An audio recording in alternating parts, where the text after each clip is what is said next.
The 2023 NFL Draft is taking place in Kansas City in just over half an hour from now.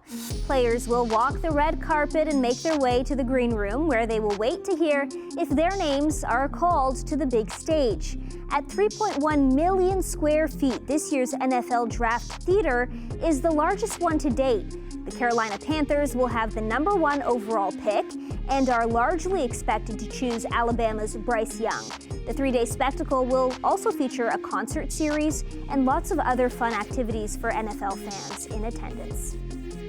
We're joined now by Melissa Jacobs, founder of The Football Girl and NFL contributor for The Guardian. So Melissa, who's looking like they'll be the first overall pick tonight? Well, I think this is the only certainty that we have, and that's Bryce Young, the quarterback out of Alabama, who I didn't even realize this to a few hours ago would be actually the first #1 overall from Alabama. But he will go to the Carolina Panthers. Despite some rumors that some other quarterbacks might sneak in there. I mean, he's been the #1 for a long time. I mean, he's just dominated college football, despite his size issues, being 5'10" and whatnot. I mean, he's just an incredible playmaker that is NFL ready and is really going to boost the Panthers right away. And so outside of Bryce Young, who are some other top prospects we should be watching out for? Well, the prospects themselves, I mean, the quarterback class is so deep this year. You have Will Levis, the 6'5" quarterback from Kentucky that I mentioned that's really, his draft stock is really boosted. Honestly, it was based on a Reddit post a couple weeks ago where somebody said they knew the family and all these, top 5 teams were talking to him.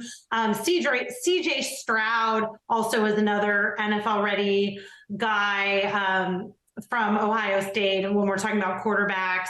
And then you have Anthony Richardson from Florida, and he's really interesting because he's like super raw, but literally I think he's the most athletic quarterback to ever come out. And there's no ceiling with this guy. So I think your eyes could be really wide open, but it's just are you one of those teams, you take him in the top 5, or do you take the chance and that he'll be there maybe later in the first round? Which teams do you think are the most in need of a good draft tonight? Yeah, certainly the Houston Texans, and they're really interesting because they have the 2 pick and the 12 pick, and they basically need help in every position group. I mean, no joke. They're really starting from scratch, and everyone knows that they need a quarterback. So it's like, are they going to take one of these guys at 2, or maybe like an edge guy like Will Anderson? He's been pegged to them as well. But this is like, you got to show that you have some future building there. I also think the Detroit Lions are interesting because they have 2 picks in the first round and 2 in the second. And they took a major leap last year. They were only 1 game out from making the playoffs. And, this is Detroit. Like, it's been football misery forever. And now Aaron Rodgers is gone from the division. Like, if they get these draft picks right, I mean, they could be like a perennial playoff team. So, yeah, look out for Detroit, too. Definitely sounds like it's going to be an exciting night. What else do you think could possibly go down that could make this a draft to remember?